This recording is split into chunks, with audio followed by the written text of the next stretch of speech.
주님의 한량없으신 사랑과 주님께서 주시는 평강의 은혜가 예배 가운데 함께한 우리 모두에게 깊이 임하기를 기원합니다. 함께 기도드리겠습니다.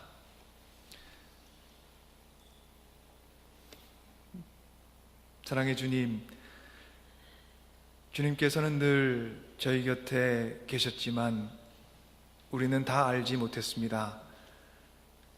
주님의 얼굴은 늘 우리를 향하고 있었지만 우리의 눈빛은 다른 곳을 보고 있을 때가 많았습니다. 애태우셨을 주님의 심정을 생각하며 이 시간 주님 회개합니다.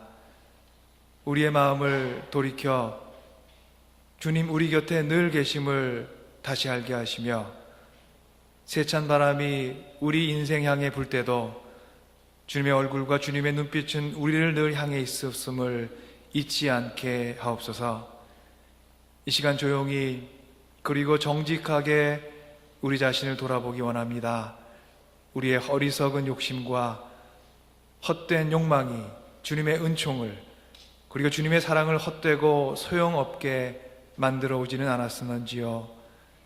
긍휼을 베푸시는 주여, 우리를 용서하시고 주님의 잡으러온 은총 안에서 다시 바른 길, 선한 길을 걷게 하옵소서. 이제 주님 말씀 향해 마음의 문을 활짝 엽니다. 우리 마음속 깊이 주님의 음성을 새겨주셔서 우리의 삶을 통해 주님의 음성이 세상 곳곳에 울려 퍼지게 하옵소서. 예수 그리스도 이름으로 주님께 간절히 기도 올립니다. 아멘.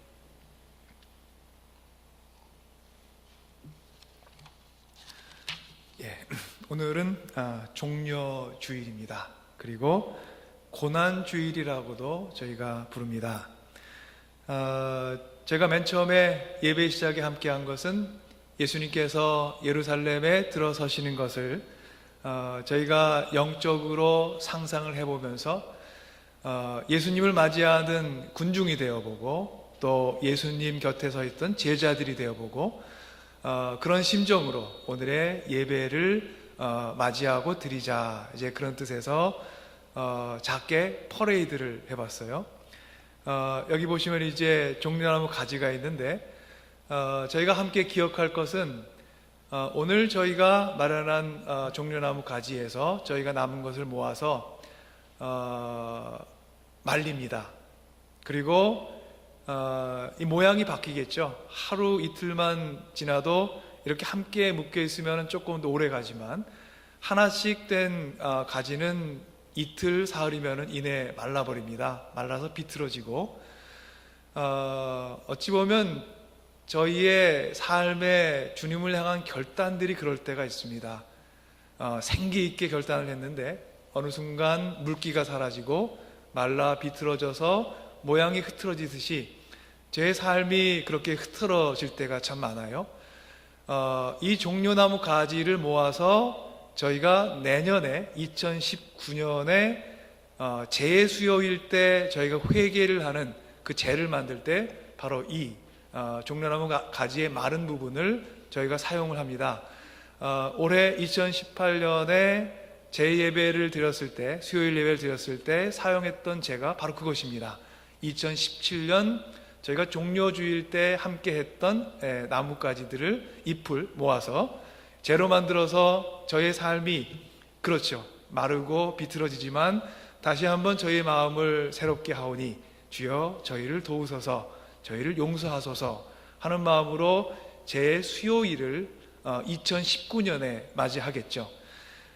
오늘은 그런 날입니다. 뭐 하나가 이제 시작되었다가 클라이막스로 올라가죠. 종려주일 그리고 부활절입니다. 그런데 또 다른 부분이 저희의 영적 생활에서는 시작이 됩니다. 좀 더 오랫동안 이 생기 있는 나뭇가지처럼 저희의 삶에 주님 주는 생명이 살아있기를 기도하며 오늘 주일을 맞이했으면 좋겠습니다. 그리고 혹시 쉽게 말라 비틀어지더라도 주님의 저희를 향한 사랑은 늘 변함이 없고 앞서 계시기 때문에 저희를 옳은 곳으로, 주님 계신 곳으로 늘 인도하여 주심을 믿습니다. 오늘 종려주일의 은혜가 여러분 마음속 깊숙이 새겨지기를 간절히 기원합니다. 제가 예배를 인도하며 서 있는 이 자리가 영혼의 전망대가 아닌가 그런 생각을 하곤 합니다. 강단은 예배드리는 사람의 영혼을 마주하는 자리입니다. 산이나 빌딩에 올라가면 우리가 전망대를 볼 수 있습니다. 그곳에 서면은 먼 곳의 풍경이 한눈에 들어오며 세상을 멀리 그리고 좀 더 깊게 내다볼 수가 있습니다. 강단은 하나님을 예배하기 위해 모인 사람들의 영혼을 맞이하고 만나는 영혼의 전망대 같습니다. 목회자는 강단에 서서 자연스럽게 또는 꼭 목회자가 아니더라도 다른 부분의 예배를 인도하는 사람들은 모두나 자연스럽게 예배드리는 성도들과 얼굴을 마주하게 됩니다. 사람의 얼굴에서는 눈빛이 흘러나오고 또 얼굴에도 빛이 있어요. 낯빛.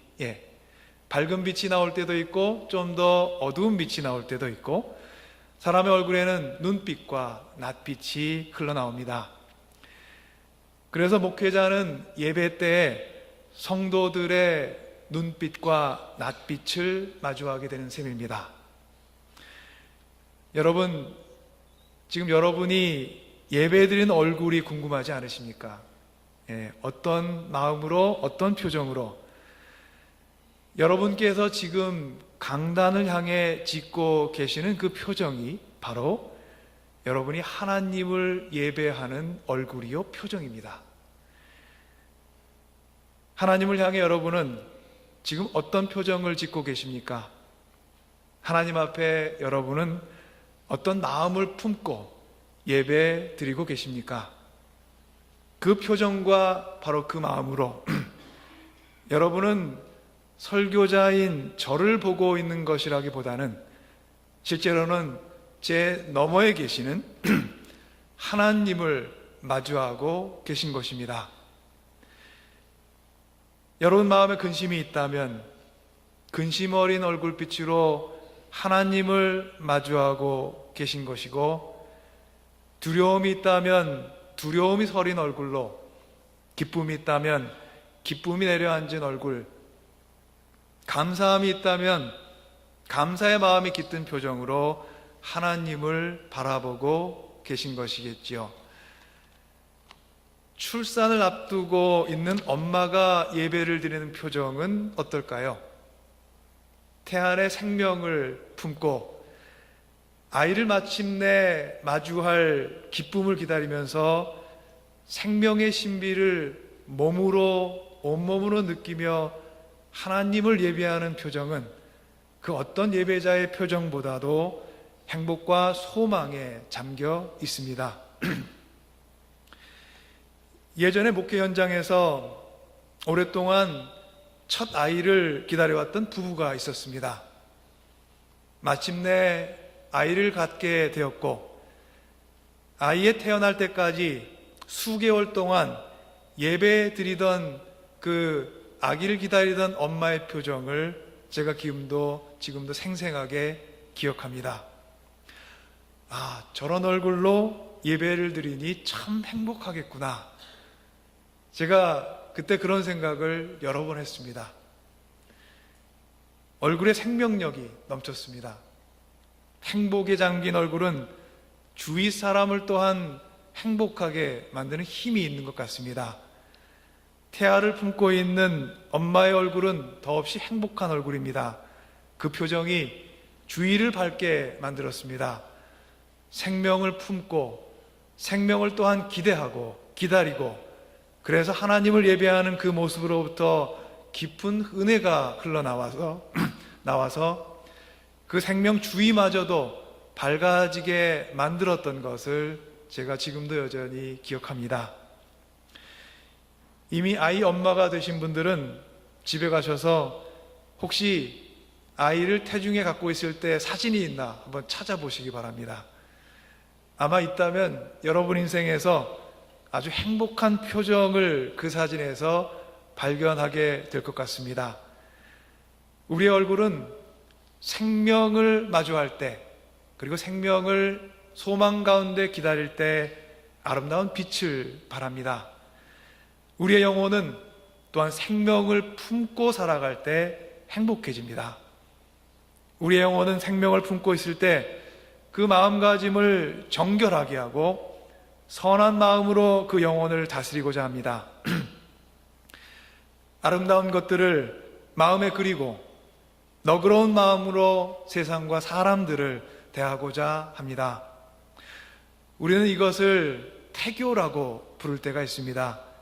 신앙적으로 볼 때 이것은 생명을 주시고 자라게 하시는 하나님께서 아이의 엄마 영혼 위에 이루시는 하나님의 은총 같습니다.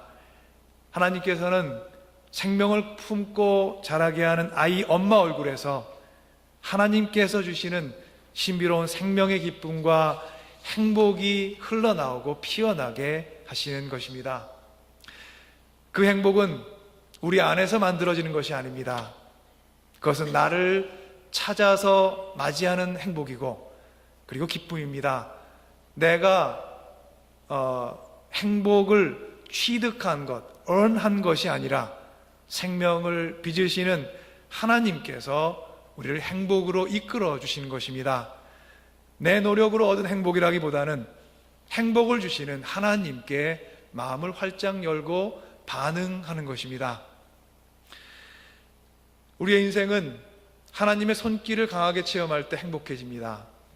하나님께서는 우리의 영혼을 강하게 붙드셔서 행복해지지 않을 수 없게 만들고자 하십니다. 그래서 하나님께서는 지금도 쉬지 않고 우리를 위해 그 조건을 찾고 계십니다. 행복한 신앙생활을 위해 가장 중요한 훈련 중에 하나가 있습니다. 바로 끊임없이 하나님의 얼굴을 마주하는 훈련입니다. 십자가에 달려 우리를 구원하시는 그리스도의 얼굴을 마주하고 묵상하는 훈련입니다. 우리를 인도하시는 성령님의 임재 앞에 고개를 들고 나아가는 훈련입니다. 이러한 훈련 없이 우리는 하나님의 임재를 깊이 체험할 수 없습니다. 하나님께서는 시간과 공간을 초월하여 어디에나 계십니다. 그런데 우리의 영혼이 어디에나 계시는 하나님을 느끼지 못할 때가 있습니다. 하나님께서 사라지셨기 때문이 아니라 우리 안에 하나님을 느끼는 감각이 둔화 혹은 퇴화되었기 때문입니다. 그렇다면 우리는 신앙적인 훈련을 통해 그 조건을 만들면서 애쓰며 살아가야 됩니다. 십자가에 달리신 예수 그리스도의 얼굴을 물끄러미 바라보는 훈련은 우리가 하나님의 임재를 체험할 수 있는 가장 좋은 훈련입니다.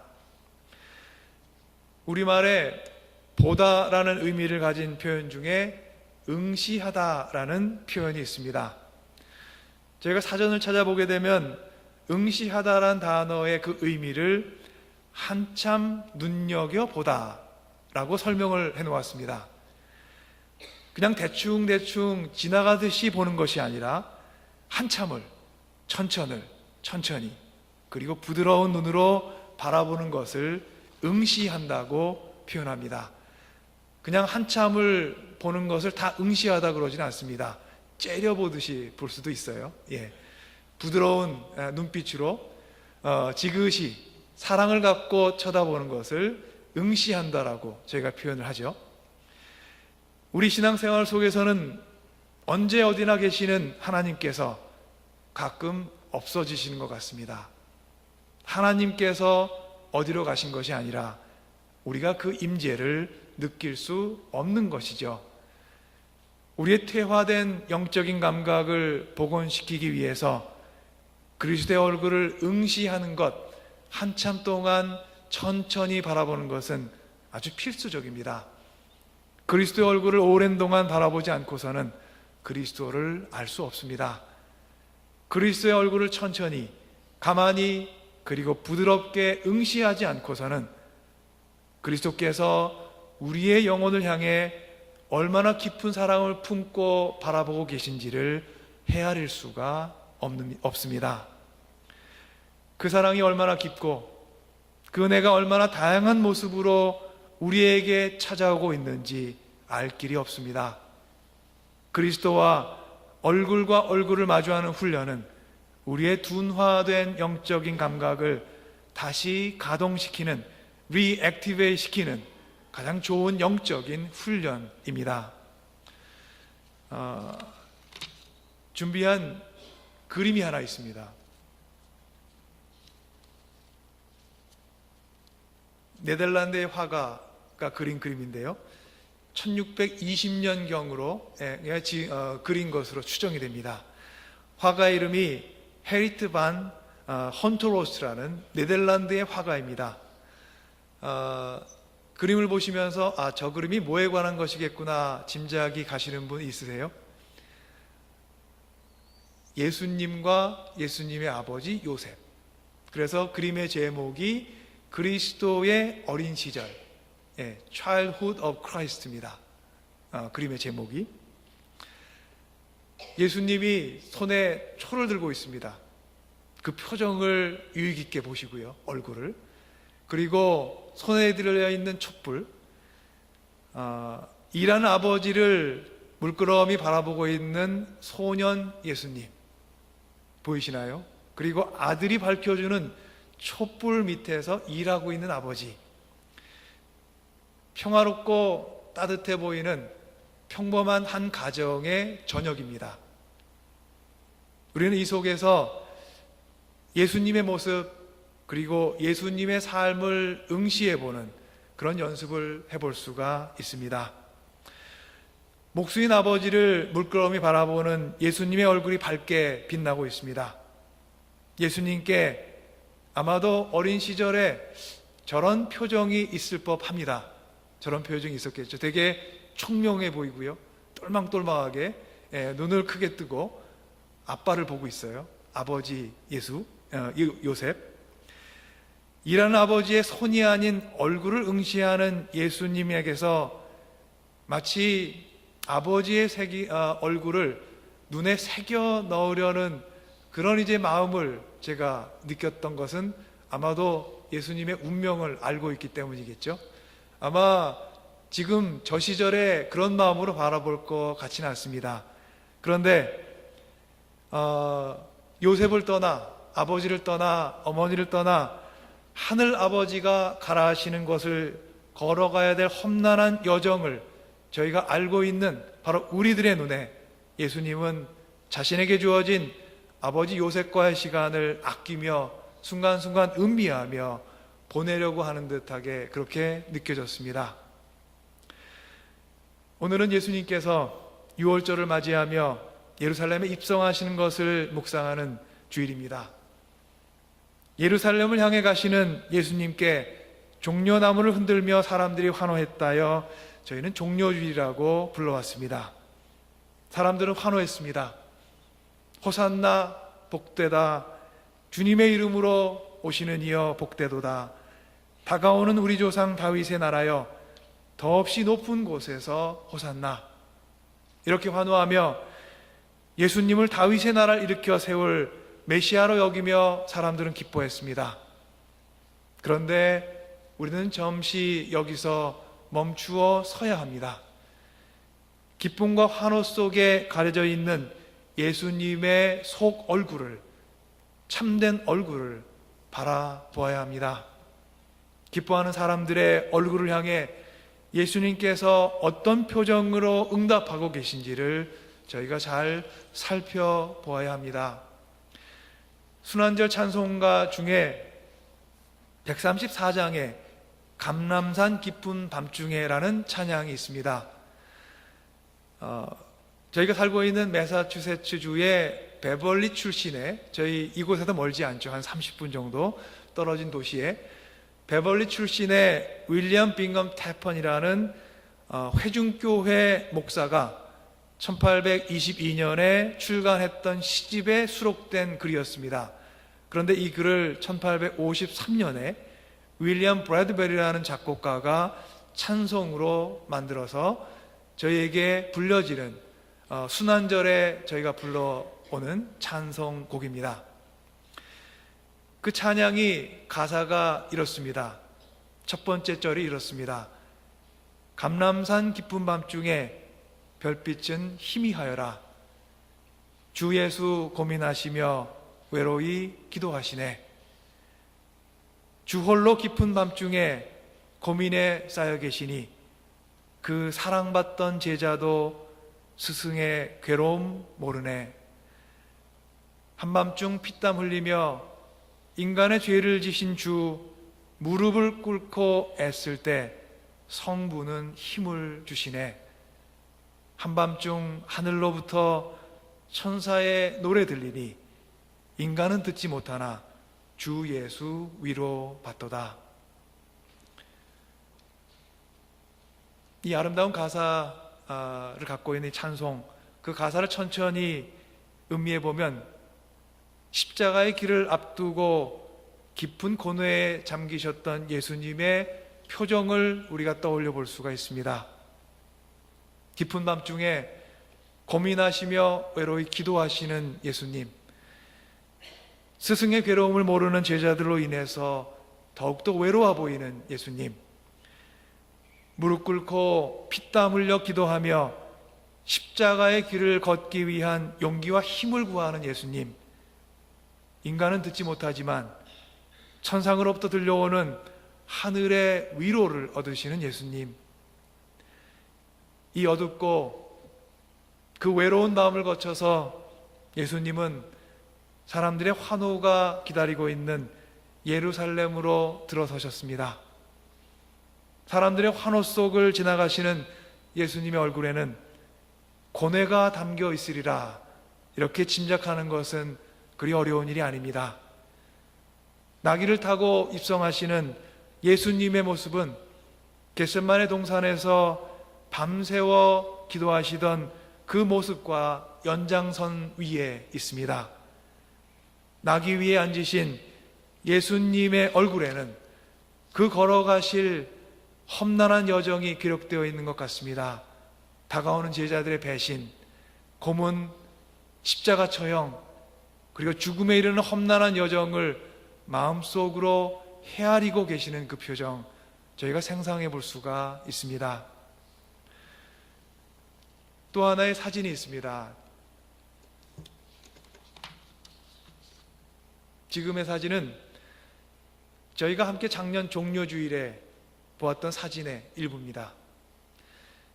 독일의 중세시대 때 제작된 이 조각상은 독일 말로 팜 에젤, 팜이 이제 종료주일의 그 팜이고요. 에젤은 당나귀라는 뜻입니다. 팜 에젤이라고 불러왔습니다. 사람들은 이 조각상을 실제로 종료주일 행진에 사용하면서 예수님의 생애를 더욱 깊이 알고자 신앙적인 노력을 기울였습니다. 이 조각상에서 가장 중요한 것은 바로 예수님의 얼굴과 그 표정입니다. 그 표정에 담긴 예수님의 감정이기도 합니다. 겟세마네 동산에서 홀로 기도하시며 고뇌와 외로움에 잠겨있던 표정이 나귀에 계신 그 위에 앉아 계신 예수님의 표정과 교차를 이룹니다. 이제 곧 걸어가실 험난한 여정을 준비하는 표정이기도 하고, 다가오는 가파른 십자가 언덕으로의 여정 앞에서 마음을 가다듬으시는 그런 표정이기도 합니다. 그런데 우리가 기억할 것은 예수님의 저 얼굴은 조각가의 기도와 영적인 상상력에 기초한 것이라는 사실입니다. 사실 예수님께서 입성하실 때, 예루살렘에 들어서실 때 어떤 표정을 지으셨을까 하는 것은 교회 역사에서 오랜 동안 묵상해왔던 그런 영적인 주제입니다. 왜 그렇습니까? 그 얼굴을 직접 본 사람이 없기 때문입니다. 아니, 많은 사람들이 예수님을 보았으나 예수님의 저 표정을 분명하게 본 사람은 아마도 없었을 것이기 때문입니다. 그들이 보고자 하는 대로 예수님의 표정을 보았을 것입니다. 예수님의 표정 안에 담겨 있는 예수님의 그 걸어가실 길을 본 것이 아니라 자신들이 환호하는 환호의 대상으로서 예수님의 표정을 살폈을 것입니다. 그래서 그들은 그때 보이지 않았습니다. 사람들의 환호 속에 가려져 있던 예수님의 얼굴을 다시 기억해낸 것은 고난과 죽음과 부활 이후입니다. 지금 보시는 저 조각상의 예수님 얼굴은 예수님의 고난과 죽음과 부활을 경험하고 목격했던 사람들이 시간을 거슬러 올라가 영적인 상상력과 기도에 힘입어 그려낸 얼굴입니다. 환호의 때에 사람들은 예수님 표정 위에 가득했던 그 고뇌를 읽을 수 없었습니다. 슬픔을 눈치챌 수 없었습니다. 그러나 고난과 십자가를 경험하고 나니 영적인 눈이 밝아졌습니다. 그래서 유월절 어린 양이 되어 예루살렘으로 걸어오신 예수님 그 표정을 그제서야 눈여겨 응시할 수 있게 되었던 것입니다. 사랑하는 주님의 자매 형제 여러분, 우리들은 십자가를 향해 가신 예수님의 얼굴에 얼마나 깊은 그리고 오랜 동안의 시선을 두고 살아가고 있습니까? 혹시 우리에게 빈번히 놓치며 살아가는 예수님 생애에 어떤 순간들이 있는 것은 아닐까요? 신앙의 여정은 우리가 빠뜨리고 지나간 예수님 생애의 장면들을 끊임없이 새롭게 응시해 나아가는 과정입니다. 십자가의 고난과 죽음을 응시하지 않는 한 우리는 예수님의 얼굴을 보아도 보지 않는 것이며 그 음성을 들어도 듣지 못하는 것입니다. 신앙의 여정은 예수님의 생애 가운데 우리가 보지 못하고 지나간 것과 듣지 못하고 지나간 것들을 끊임없이 다시 찾아가는 순례요 여행의 길입니다. 여러분 앞에 서 계신 예수님의 표정은 몇 가지입니까? 우리와 함께 다양한 삶을 사시는 예수님의 표정이 하나일 수는 없습니다. 예수님의 얼굴을 부드럽고 천천히 그리고 오랜 동안 바라보시면서 예수님의 눈빛과 얼굴빛과 표정을 응시하는 영혼으로 진정한 예수님의 얼굴을 만나시는 여러분들 되시기를 간절히 기원합니다. 예수님의 눈빛과 얼굴빛과 표정을 응시하는 영혼은 하나님의 임재를 의심하지 않습니다. 하나님의 임재가 그 눈을 통해 선명히 너무도 뚜렷하게 새겨지기 때문입니다. 오늘은 종료주일이요 고난주간의 시작입니다. 여러분 앞에 서셔서 나귀를 타고 계시는 예수님을 바라보십시오. 어떤 표정으로 여러분을 보고 계십니까? 어떤 눈빛으로 여러분 영혼을 살피고 계십니까? 이제 새롭게 시작되는 한 주간은 여러분이 나귀를 타고 계시는 예수님의 조각상을 여러분 각자의 눈으로 만들어 보시는 그런 주간입니다. 여러분 손에 조각가의 도구가 들려 있습니다. 여러분은 어떤 얼굴의 팜 에제를 만드시겠습니까? 십자가를 지고 가신 예수님의 얼굴, 낮은 곳을 찾아오셔서 그 땅의 사람들과 어울리는 예수님의 얼굴, 죽은 나사로의 시체를 부둥켜 안고 흐느끼며 통곡하며 우시는 예수님의 얼굴, 그 발 아래 무릎 꿇고 눈물 흘리는 혈루병 앓던 여인을 자비로운 그리고 긍휼한 눈빛으로 바라보시는 예수님의 얼굴, 2018년 고난주간 동안 예수님의 이런 다양한 얼굴들을 만나시기를 주님의 이름으로 축원합니다. 예수님과 얼굴과 얼굴을 마주하며 살아가는 사람들, 그리스도를 따르는 제자, 바로 우리들의 또 다른 이름입니다.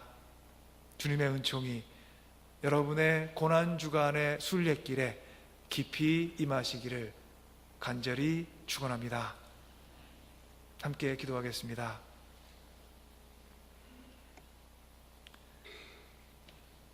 십자가 보혈의 공로로 우리를 구원하여 주신 주님, 우리의 둔하고 퇴화된 영혼의 감각이 주님의 그 큰 은혜를 느끼지 못하고 기억지 못했음을 고백합니다. 입으로는 십자가의 은혜를 말했으나 저희 영혼의 눈으로 그 은혜의 깊이를 헤아리지 못했음을 고백합니다. 주님과 얼굴을 마주대하는 이 거룩한 예배 안에서 주님을 예배하는 참 예배자의 얼굴을 갖게 하옵소서. 주님 지신 십자가가 세워진 골고다 언덕 위에서 주님의 죽음을 지켜보던 여인 마리아 곁에 저희 또한 서 있게 하옵소서.